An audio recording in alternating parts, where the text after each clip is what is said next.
Item ಯಾವುದೇ ಇರಲಿ try ಮಾಡಿ ಆಚಿ ಚಿಕನ್ ಮಸಾಲಾ. ಆಚಿ ಚಿಕನ್ ಮಸಾಲಾ. ಅಲ್ಲ, ಬಿಡದಿ ವಿಚಾರದಲ್ಲಿ ಮುಖ್ಯಮಂತ್ರಿಗಳು ಏಕಾಂಗಿನೇ.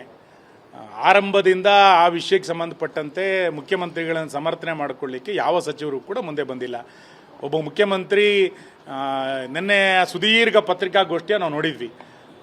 ಬಹುಶಃ ಇತ್ತೀಚಿನ ದಿನಗಳಲ್ಲಿ ಇಷ್ಟು ಸುದೀರ್ಘ ಪತ್ರಿಕಾಗೋಷ್ಠಿಯನ್ನು ಮಾಡಿದಂಥ ಯಾವ ಮುಖ್ಯಮಂತ್ರಿನೂ ಕೂಡ ನಾವು ನೋಡಲಿಲ್ಲ.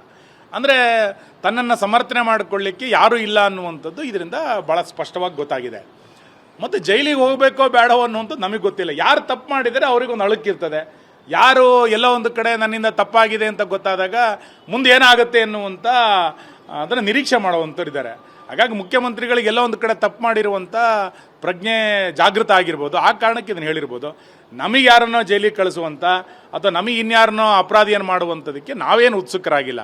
ಅವ್ರು ತಪ್ಪು ಮಾಡಿದರೆ ಕಾನೂನಿದೆ. ಅವರು ಎಲ್ಲೋ ಅನ್ಯಾಯ ಮಾಡಿದರೆ ನಮ್ಮ ದೇಶದ ವ್ಯವಸ್ಥೆಗಳಿದೆ. ಅದಕ್ಕೆ ಬೇಕಾದಂಥ ಕ್ರಮಗಳನ್ನು ಅವರಲ್ಲ, ಎಲ್ಲರೂ ಅದನ್ನು ಸ್ವೀಕಾರ ಮಾಡಲೇಬೇಕು.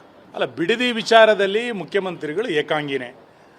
ಆರಂಭದಿಂದ ಆ ವಿಷಯಕ್ಕೆ ಸಂಬಂಧಪಟ್ಟಂತೆ ಮುಖ್ಯಮಂತ್ರಿಗಳನ್ನು ಸಮರ್ಥನೆ ಮಾಡಿಕೊಳ್ಳಿಕ್ಕೆ ಯಾವ ಸಚಿವರು ಕೂಡ ಮುಂದೆ ಬಂದಿಲ್ಲ. ಒಬ್ಬ ಮುಖ್ಯಮಂತ್ರಿ ನಿನ್ನೆ ಸುದೀರ್ಘ ಪತ್ರಿಕಾಗೋಷ್ಠಿಯ ನಾವು ನೋಡಿದ್ವಿ. ಬಹುಶಃ ಇತ್ತೀಚಿನ ದಿನಗಳಲ್ಲಿ ಇಷ್ಟು ಸುದೀರ್ಘ ಪತ್ರಿಕಾಗೋಷ್ಠಿಯನ್ನು ಮಾಡಿದಂಥ ಯಾವ ಮುಖ್ಯಮಂತ್ರಿನೂ ಕೂಡ ನಾವು ನೋಡಲಿಲ್ಲ.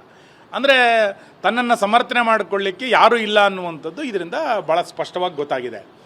ಮತ್ತು ಜೈಲಿಗೆ ಹೋಗಬೇಕೋ ಬೇಡವೋ ಅನ್ನುವಂಥದ್ದು ನಮಗೆ ಗೊತ್ತಿಲ್ಲ. ಯಾರು ತಪ್ಪು ಮಾಡಿದರೆ ಅವ್ರಿಗೊಂದು ಅಳುಕಿರ್ತದೆ. ಯಾರು ಎಲ್ಲೋ ಒಂದು ಕಡೆ ನನ್ನಿಂದ ತಪ್ಪಾಗಿದೆ ಅಂತ ಗೊತ್ತಾದಾಗ ಮುಂದೆ ಏನಾಗುತ್ತೆ ಎನ್ನುವಂಥ ಅದನ್ನು ನಿರೀಕ್ಷೆ ಮಾಡುವಂಥವ್ರಿದ್ದಾರೆ. ಹಾಗಾಗಿ ಮುಖ್ಯಮಂತ್ರಿಗಳಿಗೆ ಎಲ್ಲೋ ಒಂದು ಕಡೆ ತಪ್ಪು ಮಾಡಿರುವಂಥ ಪ್ರಜ್ಞೆ ಜಾಗೃತ ಆಗಿರ್ಬೋದು. ಆ ಕಾರಣಕ್ಕೆ ಇದನ್ನು ಹೇಳಿರ್ಬೋದು. ನಮಗೆ ಯಾರನ್ನೋ ಜೈಲಿಗೆ ಕಳಿಸುವಂಥ ಅಥವಾ ನಮಗೆ ಇನ್ಯಾರನ್ನೋ ಅಪರಾಧಿಯನ್ನು ಮಾಡುವಂಥದಕ್ಕೆ ನಾವೇನು ಉತ್ಸುಕರಾಗಿಲ್ಲ. ಅವ್ರು ತಪ್ಪು ಮಾಡಿದರೆ ಕಾನೂನಿದೆ. ಅವರು ಎಲ್ಲೋ ಅನ್ಯಾಯ ಮಾಡಿದರೆ ನಮ್ಮ ದೇಶದ ವ್ಯವಸ್ಥೆಗಳಿದೆ. ಅದಕ್ಕೆ ಬೇಕಾದಂಥ ಕ್ರಮಗಳನ್ನು ಅವರಲ್ಲ, ಎಲ್ಲರೂ ಅದನ್ನು ಸ್ವೀಕಾರ ಮಾಡಲೇಬೇಕು. ಅಲ್ಲ, ಬಿಡದಿ ವಿಚಾರದಲ್ಲಿ ಮುಖ್ಯಮಂತ್ರಿಗಳು ಏಕಾಂಗಿನೇ. ಆರಂಭದಿಂದ ಆ ವಿಷಯಕ್ಕೆ ಸಂಬಂಧಪಟ್ಟಂತೆ ಮುಖ್ಯಮಂತ್ರಿಗಳನ್ನು ಸಮರ್ಥನೆ ಮಾಡಿಕೊಳ್ಳಿಕ್ಕೆ ಯಾವ ಸಚಿವರು ಕೂಡ ಮುಂದೆ ಬಂದಿಲ್ಲ. ಒಬ್ಬ ಮುಖ್ಯಮಂತ್ರಿ ನಿನ್ನೆ ಸುದೀರ್ಘ ಪತ್ರಿಕಾಗೋಷ್ಠಿಯ ನಾವು ನೋಡಿದ್ವಿ. ಬಹುಶಃ ಇತ್ತೀಚಿನ ದಿನಗಳಲ್ಲಿ ಇಷ್ಟು ಸುದೀರ್ಘ ಪತ್ರಿಕಾಗೋಷ್ಠಿಯನ್ನು ಮಾಡಿದಂಥ ಯಾವ ಮುಖ್ಯಮಂತ್ರಿನೂ ಕೂಡ ನಾವು ನೋಡಲಿಲ್ಲ. ಅಂದರೆ ತನ್ನನ್ನು ಸಮರ್ಥನೆ ಮಾಡಿಕೊಳ್ಳಿಕ್ಕೆ ಯಾರೂ ಇಲ್ಲ ಅನ್ನುವಂಥದ್ದು ಇದರಿಂದ ಭಾಳ ಸ್ಪಷ್ಟವಾಗಿ ಗೊತ್ತಾಗಿದೆ. ಮತ್ತು ಜೈಲಿಗೆ ಹೋಗಬೇಕೋ ಬೇಡವೋ ಅನ್ನುವಂಥದ್ದು ನಮಗೆ ಗೊತ್ತಿಲ್ಲ. ಯಾರು ತಪ್ಪು ಮಾಡಿದರೆ ಅವ್ರಿಗೊಂದು ಅಳುಕಿರ್ತದೆ. ಯಾರು ಎಲ್ಲೋ ಒಂದು ಕಡೆ ನನ್ನಿಂದ ತಪ್ಪಾಗಿದೆ ಅಂತ ಗೊತ್ತಾದಾಗ ಮುಂದೆ ಏನಾಗುತ್ತೆ ಎನ್ನುವಂಥ ಅದನ್ನು ನಿರೀಕ್ಷೆ ಮಾಡುವಂಥವ್ರಿದ್ದಾರೆ. ಹಾಗಾಗಿ ಮುಖ್ಯಮಂತ್ರಿಗಳಿಗೆ ಎಲ್ಲೋ ಒಂದು ಕಡೆ ತಪ್ಪು ಮಾಡಿರುವಂಥ ಪ್ರಜ್ಞೆ ಜಾಗೃತ ಆಗಿರ್ಬೋದು. ಆ ಕಾರಣಕ್ಕೆ ಇದನ್ನು ಹೇಳಿರ್ಬೋದು. ನಮಗೆ ಯಾರನ್ನೋ ಜೈಲಿಗೆ ಕಳಿಸುವಂಥ ಅಥವಾ ನಮಗೆ ಇನ್ಯಾರನ್ನೋ ಅಪರಾಧಿಯನ್ನು ಮಾಡುವಂಥದಕ್ಕೆ ನಾವೇನು ಉತ್ಸುಕರಾಗಿಲ್ಲ. ಅವ್ರು ತಪ್ಪು ಮಾಡಿದರೆ ಕಾನೂನಿದೆ.